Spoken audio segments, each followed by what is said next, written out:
Check it out now, y'all. nanoHUB-U Online Instruction. Hi, welcome to Lecture 4 of the 4th week of the Material Science of Rechargeable Batteries. Today we're going to talk about dendrites and the science of lithium dendrites. In the last lecture, we were talking about just the phenomenology of the different things that are observed, the different dendrites that people observe in batteries. And today we're going to try to rationalize that, or at least develop some intellectual tools to be able to think about them in a more rational way. So we were seeing this video, if you remember, right, where this is an image of an experiment that Steve Harris and his colleagues did perform. And here what you have is these dendrites, these silvery objects that are coming out of the plane of the screen. And they start as being these spherical nuclei that, as when they come up, they appear, or roughly at the same time, roughly at the same size, characteristic size. And they seem to be growing at a constant rate, given the current density that one imposes in these features. They do not grow at every spot. Some spots seem to be more favorable than others, really suggesting that it is the heterogeneity of what happens on the surface, the chemistry of the surface, the one that it's favoring or imposing as to how these dendrites are going to grow. Another thing we did, okay, is we discussed the two main thoughts as to how dendrites are rationalized. We have Chassaviel's approach and Monroe and Newman's approach. Okay, both of them define that there's a critical current density, or if you prefer a critical over potential, at which dendrites will start to nucleate. Okay, there's basically an energy barrier that people have to overcome in order to form these. Their values really depends on how you come to that particular description. Chassaviel proposed that there's a certain incubation time, a certain time that has to pass for that critical event to lead to the nucleation of a dendrite, while Newman just focuses more on the growth part and assumes that the incubation time is essentially 0.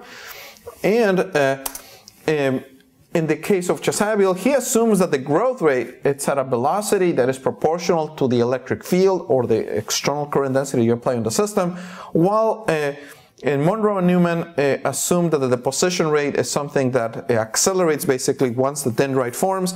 It just keeps going faster and faster until it reaches the other end, right? And we want to basically account for that. And well, in this case, you can see the problem has two contributions, has a thermodynamics contribution and has a time-dependent contribution. The thermodynamic contribution accounts really for the energetics, for the time-independent aspects of it.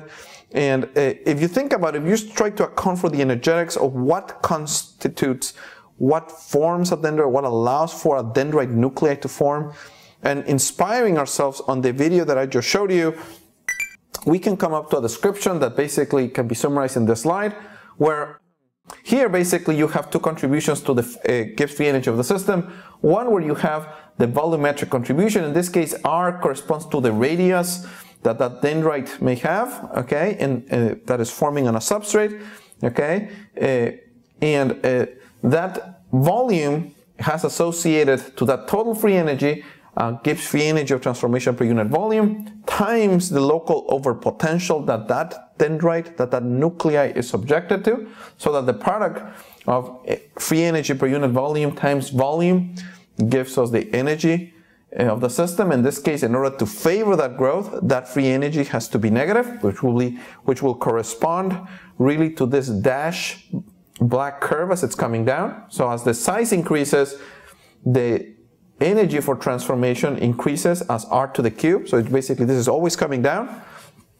Okay, then if you form that nuclei, if you form something here, what happens is that you are really creating this an interface between the electrolyte and the substrate, right? You're basically forming a new interface when you deposit something on the substrate, and therefore you have to add for that interfacial work that corresponds to gamma Ne for nucleus electrolyte interface, and it goes as the area that you put in it, so that goes over as R square, and that's why you have this other contribution here in this dash blue curve as going up. So the bigger the nuclei, the more negative free energy to forming something, and the more positive free energy that opposes its formation.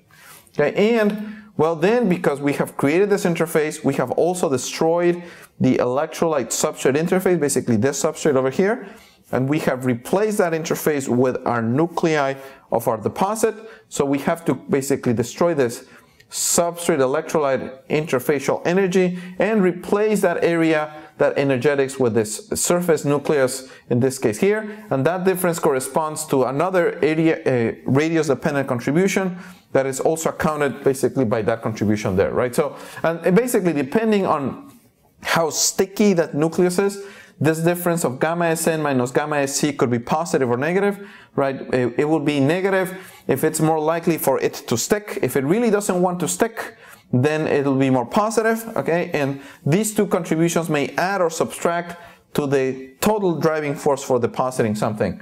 Now you will see also contributes like S of B, S of A, which really correspond to the geometrical factors for having this cap forming on the substrate, okay, which is making a contact angle theta with respect to the substrate. So if your contact angle is basically 0 degrees, it means that really you have a flat layer, and if theta increases, it means that how much it wants to wet it. So if the contact angle is 180 degrees, it really is just a beaded sphere that doesn't really want to wet the surface, okay, as it forms on this substrate.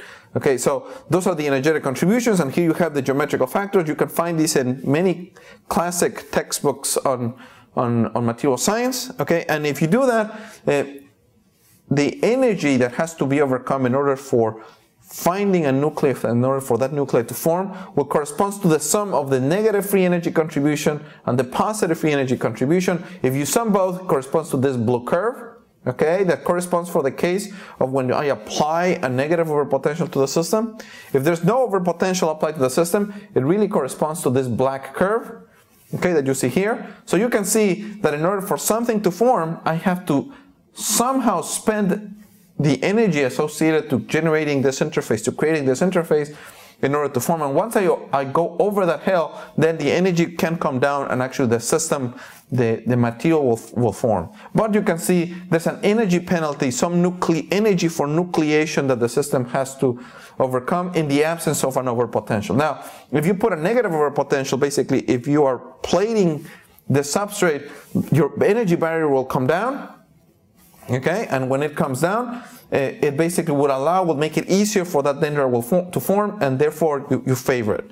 Okay, now this maximum is really giving you the barrier, the energy cost to forming it, and if you think about it mathematically, what this is telling us is that the energy of formation for something corresponds to finding the extremum of this curve.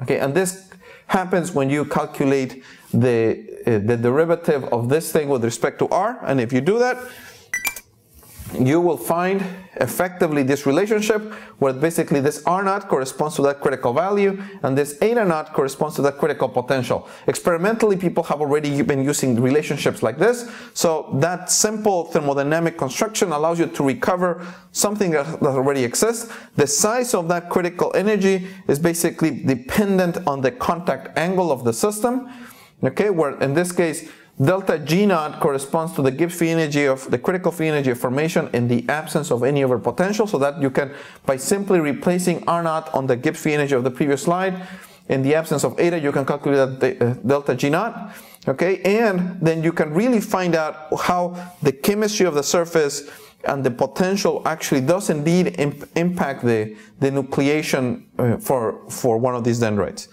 Now, this is only telling me that the larger overpotential I put, the more negative the overpotential is, the more likely I favor the conditions for forming it. That doesn't mean if the material will grow or not. So what we do instead is really think that if the rate at which material deposits is proportional to the Butler-Böhmer relationship, to the Butler-Böhmer current, then the Butler-Böhmer current is really giving me is the velocity at which the interface is going to grow. So if you use that as a means to calculate the rate of growth for one of these structures, you can mathematically show that the growth rate has a function like this that I'm not going to go over. This is in this case just math. Okay, but what is interesting is that if the initial size of the dendrite is equivalent or the same size as the critical size for growth, in this case the kinetic critical size for growth, it will not grow or shrink, it'll just stay there. But if it's greater than a particular size, or if you increase the potential with respect to that critical value, that dendrite is going to grow, it's going to take off, and it's going to reach a terminal velocity, just like you see experimentally. And if it's smaller than the critical size, then surface tension will dominate the kinetics of the system, and it will either stay put or shrink. Okay, which is also what some people will observe. And in this case, well, without solving this equation, you can see that the rate at which this happens really depends much on whatever potential you use. Okay, in this case, you can see that this parameter over here, ZF eta over 2 gamma NE times omega, really corresponds to something that has units of dimensions, really giving you what that critical kinetic size is for something to grow or shrink. Okay, and how by controlling the surface tension, you can make that critical size larger, making it more difficult for that dendrite to take off.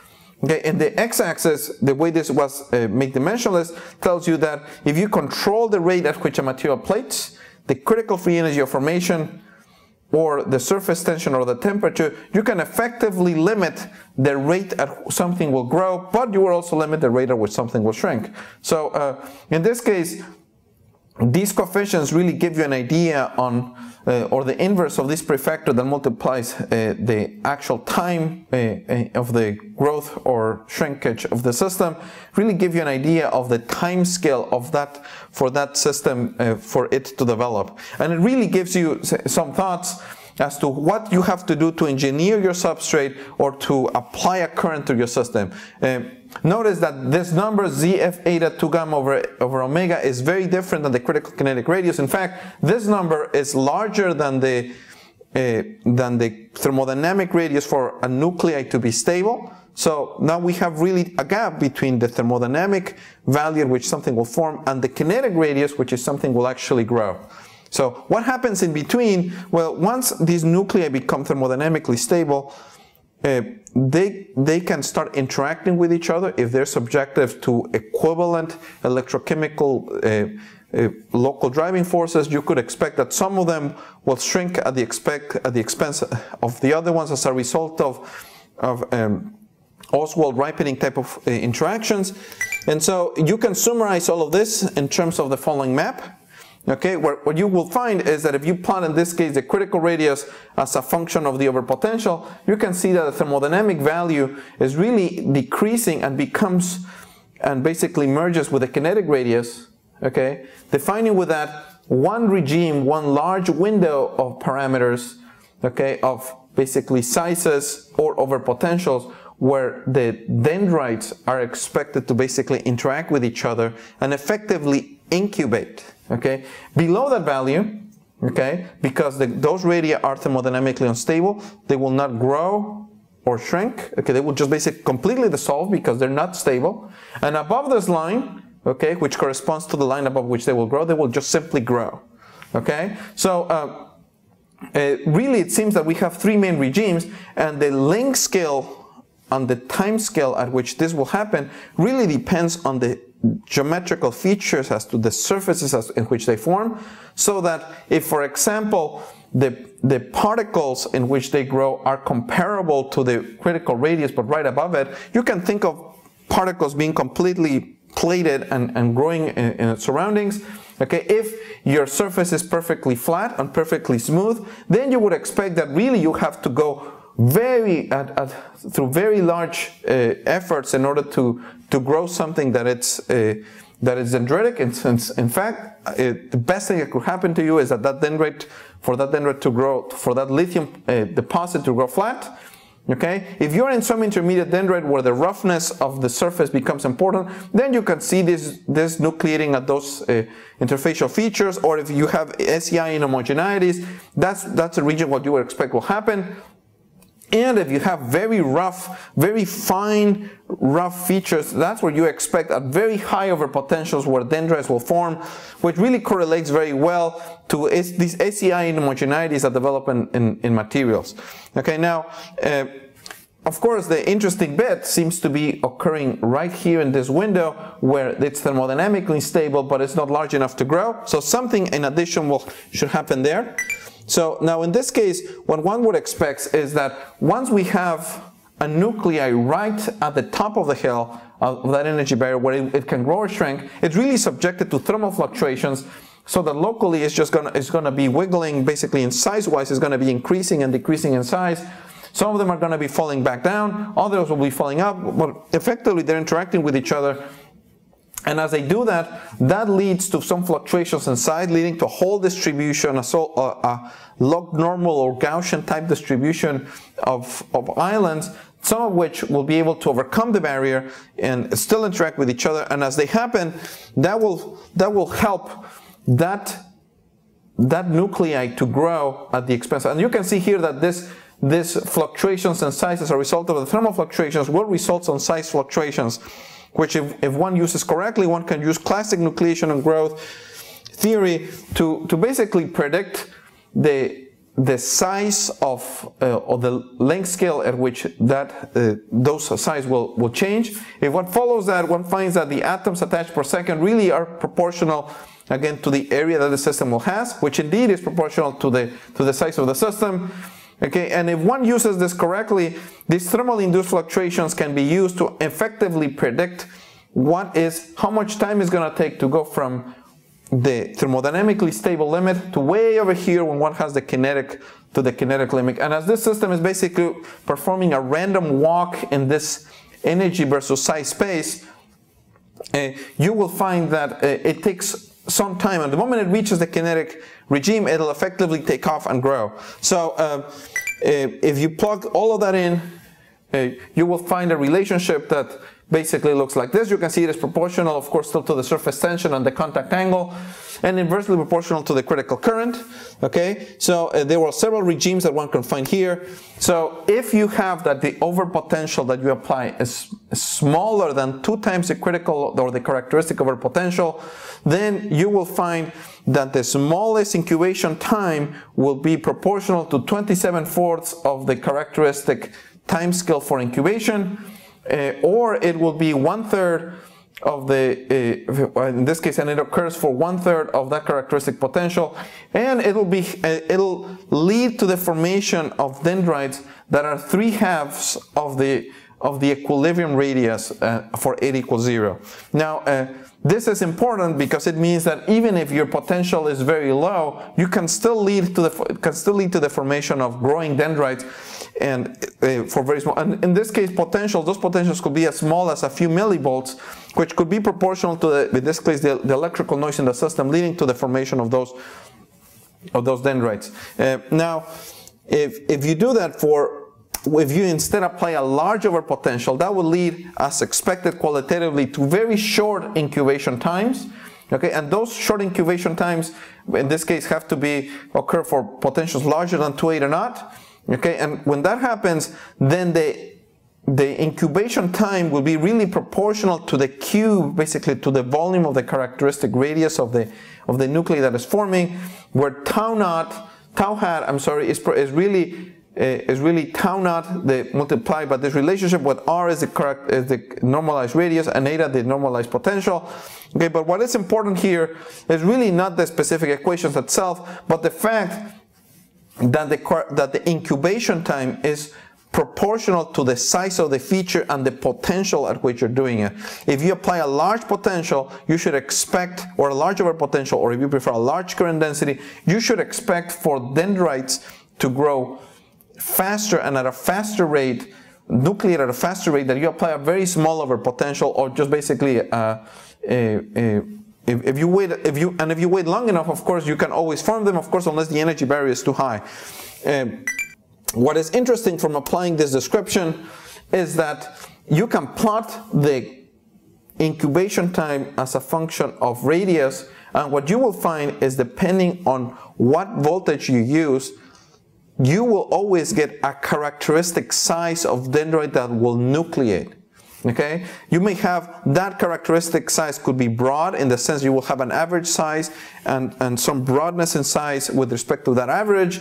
Okay, and so for example, for eta naught, you can see that the most likely one, the one that will form first, will be at the bottom of this dashed black curve. But if you start increasing the potential from eta naught equals 0 to eta naught over 10, which corresponds to this blue curve, you can see how the characteristic value will start shifting, eta naught over 3, making that range of sizes become much smaller. Eta naught over 2, or eta naught 3, or 3/4 of eta naught, you can see how this range of sizes, basically the size becomes smaller and smaller, and the range basically becomes narrower and narrower. Okay, suggesting with that really you have, as you provide a larger overpotential, you really are giving less opportunity for the dendrite to interact with its surroundings and therefore take off. Okay, for large overpotentials, you can see here how for eta naught, it starts becoming a band and becomes narrower and narrower. So for 1,000 eta naught, you basically are forming one, they're all forming on one characteristic size, that it becomes smaller and smaller. And well, that characteristic size, the tip of those values, really corresponds to 10 times the volume of the characteristic nuclei, right? And that really shows you on how these structures are formed. Now, how does that relate at the rate in which this thing develops? Okay, the contact angle plays an important role. Okay, so the incubation time is not the same to have a dendrite that forms when it perfectly wets. You can see, as expected by Newman, you have really no incubation time, but if you change the chemistry of the surface, your incubation time will start increasing until you reach a maximum value at a contact angle of 120 degrees, suggesting with that really the incubation time of the system is really very much dependent on how you engineer the substrate, or what's the history of that substrate prior to start electroplating. Now, if we take these ideas and apply them directly into what happens in the overall map that we discussed before, okay, what we will find is that really this region will have different incubation times, and here each of these curves corresponds to how many characteristic incubation times we have to wait. So if we are very close to the equilibrium line, okay, we have to wait about 100 characteristic times to start forming. But if we get away from that because the size becomes larger, then you have to wait 10 incubation times, 100 incubation times, 1,000 incubation times, because now the sizes of these objects are so large that the really surface tension is not dominating, it's all dominated by the bulk free energy. But if you apply a very large overpotential, then those characteristic times will decrease to 1/10 of the incubation time, 100th of the incubation time, or just 1,000 of the incubation time, simply because you're applying such a large overpotential that you really don't need any time for those nuclei to interact with each other.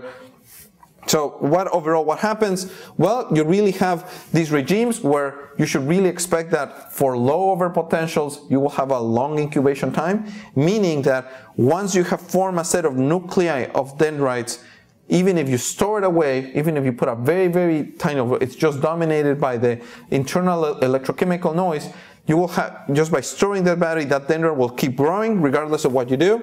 Okay, but if you apply a large current and you just keep doing that, you will have to wait very little for those dendrites to go and take off. Okay, and of course, once that dendrite takes off, what's going to happen is that they will accelerate until they reach a terminal velocity. Okay, why does that happen? Is because for small sizes, the surface tension is dragging the dendrite back, as stopping it from growing. But once it has reached a large size, as happens as you grow up this graph, It will not be limited by that. It will only be limited by how much mass is coming per unit second, and therefore it'll just grow at a constant rate. Obviously, the larger the Weber potential, the larger the terminal velocity, so it shouldn't be surprising that as you go to the left on that, you have to wait much longer, or the velocity becomes much lower. Okay, and fundamentally, what can we say about this? We really have 5 regimes of behavior. Okay, one where there will be, this is the regime where you will want to make your battery at, which is a regime called no growth. Okay, a regime where you have expect a short incubation time, and those surface facing the cathode, those that are favored by a large electrochemical driving force, will lead to the incubation of these structures. The ones that have a long incubation time, which are favored to occur during storage once you have overcome this barrier. Okay, the fourth one, where you have transient growth, basically once we have crossed the barrier of nucleating it or forming it, the dendrite will grow. Okay, will accelerate its growth until it reaches a terminal velocity. And once it reaches that terminal velocity, then, well, the game is over. You can develop an internal short circuit. The only way to revert this effect is by applying a potential with opposite polarity, but that potential could be so large that that by itself could also kill your battery. So you probably don't want to do that. And well, typically when you're recharging your batteries, you want to basically avoid this regime, except that many batteries are in this regime. Okay, and ideally you probably want to engineer the substrate so that you are somewhere down here. Okay, now just to conclude this lecture, really what you want to inhibit dendrite, which is really the practical part of this, is that you really have to apply low current densities during charging. This is why typically when we recharge our cell phones and our laptops, we have to spend hours. Okay, because we want to be away from the regime that favors the rapid nucleation of these objects. Okay, you want to use intercalation compounds in the anode. That means you have to use graphite, because just planing lithium itself favors directly the formation of that. Sometimes people use stresses or put a polymeric solid electrolyte that will basically stop that dendrite from coming out from the substrate. Okay. Using an alloy of lithium in the anode will also help do that. Okay, applying pressure directly to the cell will also add an additional term to free energy of the system that will indeed increase the barrier for formation of a dendrite. Okay, that's another thing that people have done. And something that seems to be a bit impractical, but people have tried in the past, is just stir the electrolyte so that you don't give a chance for the dendrite to grow. Now, this is the 4th lecture of the 4th week, and what I'm going to do on the next slide, on the next set of slides, on the next lecture, is I'm just going to summarize the week. Thank you.